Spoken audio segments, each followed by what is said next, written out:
Hey, my name is Christensen. Thanks for joining us at B-Town Backstage. Be sure to check us out on all social media and check out our website. Pleasure. Nice to meet you. How you doing today? Pretty good. How are you? I'm well.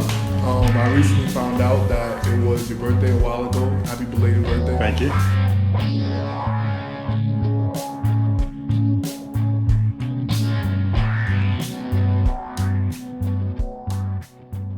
Tell me more about Pirate. Well, Pirate is predominantly a radio promotion company. So record labels, artists, managers, bands hire us to help them get radio airplay. Mm-hmm. So they'll hire us and we'll send the record out to radio stations all across North America. Pretty much anyone that reports to NAC, which is the main college and non-commercial radio chart nowadays. They essentially replaced CMJ. CMJ was the main college radio chart for 40 years. So any stations that report to NAC, any stations that report to FMQB's non-com AAA chart, also any stations that report to FMQB's alternative specialty chart. And then there's also college stations and some non-com stations that report to Spinitron. So basically anyone that reports to any of those 4 different charts, we service music to. So we'll send records to those stations and then follow up and try to get them to add our artists to rotation and try to get airplay, and then report back to the artists, letting them know what stations are playing their records, basically.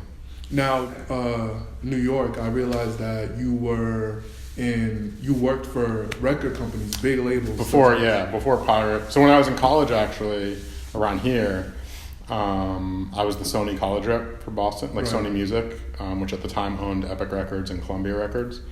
So I was the Boston area Sony college rep when I was in college, and that led to a position at Columbia Records. So I moved to New York and worked at Columbia Records in New York in the old 550 Madison, Sony headquarters. Now they're in Herald Square. But I worked for Columbia Records in the radio promotion department for a year. What would you say are the obstacles in the Boston music scene? Do you find it a challenge competing? Yeah, we're not as tied into the live music scene, so I have more of a peripheral. I'm almost more of a fan than I am involved in the scene because we're doing radio promotion on a national level. But I do go out to clubs and bars and venues all the time to see local artists. I think the biggest challenge is having enough smaller open rooms that any artist can kind of get started in. Mm-hmm.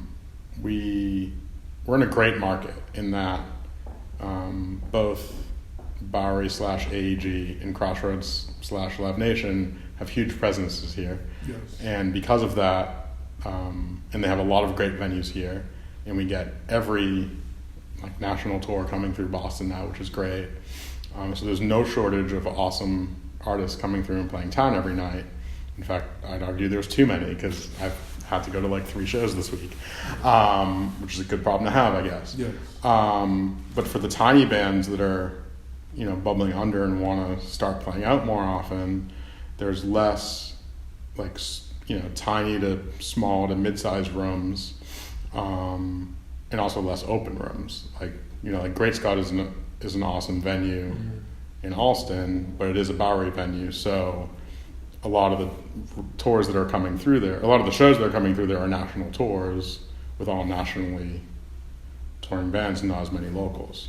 Mm-hmm. That said, I saw a great local band named Labor Hex open up for a bigger, more nationally known local band, Caven, on Monday night. So it does happen, but the artists need to make sure they're getting on those bigger tours. So I think more art spaces, cafes, more smaller rooms that can actually support up and coming artists would help the scene. I think that's probably the biggest challenge. Is breaking through that first wall before you make that leap to playing 200-person rooms or 500-person rooms. You need to sell 50 tickets before you can sell 200 tickets. Absolutely. I know the feeling. That's good. We definitely need more people like you that want to give spotlight to the local artists. Is that why you're more in the Boston scene? And because New York already has Spotlight. Right. Yeah, I mean, I did my 1 year of hard time in New York, and it was eye opening, and I wouldn't not do it. You know, I'm glad I moved there. Yeah, I'm glad I lived in New York City for a year just so I could experience it. I'm glad I did the major label thing for a year just so I could experience it. But it made me realize that A, I like it here a lot more, and B, I like being on the independent side of music more than being on the major label side of music. Why would you say that? Just more creativity, more control. Like I can work with whatever artist I want now. That is true. So we can be selective and work with artists we like. We do work with some major label artists, Right. but we work with a lot of independent and small and unsigned artists too. And we can be selective and work with artists that we like. Yes. And then it's hard to put into words why I enjoy Boston more than New York. I mean, they're both great cities, obviously, but it's probably just that this is home for me. So,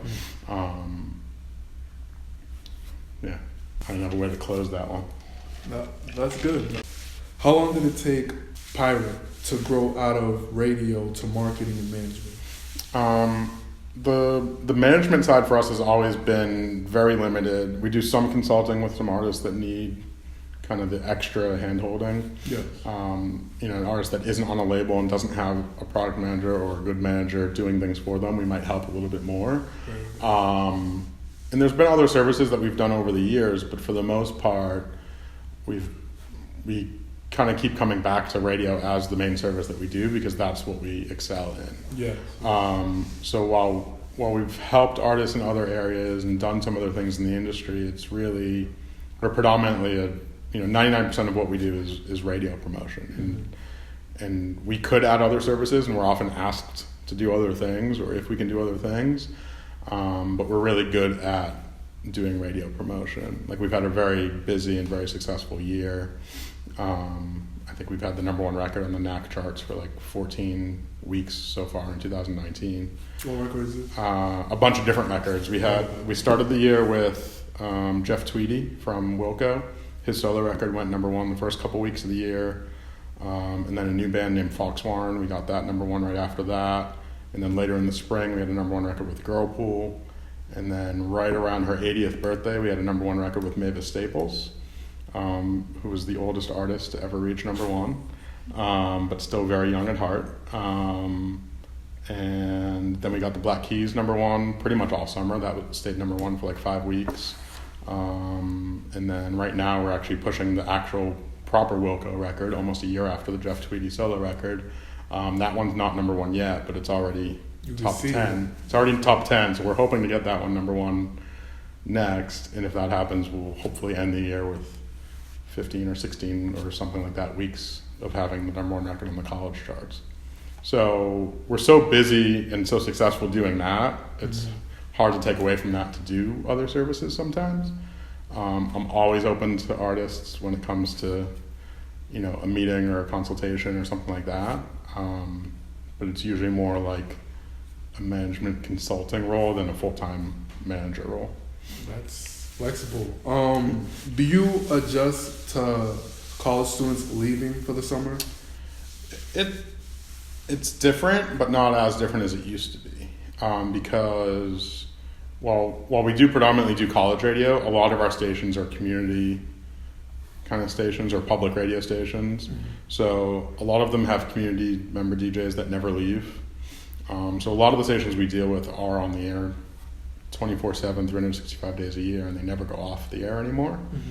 So, I mean, there's definitely, I'd say there's approximately 300 active, reporting college stations that report to the NAC charts. And out of those 300 stations, there's a good 200 or so that stay on the air all summer. Oh, okay. So we do lose some. The smallest 100 or so go away for the summer. But 2/3 of the panel pretty much still sticks around and still plays music all summer long. And there's still people who live in those towns and that work at those stations. That could still hear. Yeah. So it used to change more. It used to quiet down more. I feel like maybe when I first started doing this, it was closer to half of the panel would go off for the summer. But now it's like a third or maybe even less than that. Would you say because things are more digital? Yeah. It's easier to control your station from anywhere. A lot of stations can add stuff to rotation, and it can play in automation even if there are no DJs, or they can control the station remotely. So we do see that. We do see stations where the music director went home for the summer, but they can still remotely add new music to the station every day. So they're still active, even though they're 1,000 miles away or something. That makes sense. What opportunities can you find in Boston working in radio that you can't find in other cities? Good question. There are still a lot of radio stations here. I'd say, Yes. From putting on my Bay State hat as an educator, the two areas where students are going and finding employment still is probably live music and venues and clubs, certainly number one. Okay. And I'd say radio is number two. Most of the other parts of the industry, whether it's labels or management or PR, a lot of those have gone away. But all the major radio groups still have offices here. So there's a huge iHeart office here. There's still a big Entercom office here. There's still a big Beasley office here. So all the top national radio groups still have offices here. And they do all have entry-level positions, usually on the sales and marketing and promotion team side of things. But all of them do have entry-level positions. Or if you're a trained radio DJ, like if you know how to produce a radio show, they're always hiring like part-time, like board ops and stuff like that too. Good pay? Yeah. Some of the stations are still like union stations, so they pay pretty well. Yes. So there are opportunities to work in radio in Boston still. Personally, as someone who would rather listen to like indie alternative radio, considering I worked at WFNX for 7 years and that's now a commercial country station. Personally, I'd rather still have a true alternative station on the airwaves rather than a bunch of country or a bunch of sports talk. Yes. More flexible. So I would like to see more diversity on the radio here in Boston for sure. Yes. But in terms of it being an outlet, there's certainly plenty of good radio. The dial is still full with good stations, and there's still opportunities at those stations. I hear you. I believe that's the last question. Cool. All right. Mr. Theo, Thanks. pleasure to meet you. Yeah, you too. Hey, it's Steve Theo from Pirate. Thanks for watching my interview on Meantime Backstage. Woo!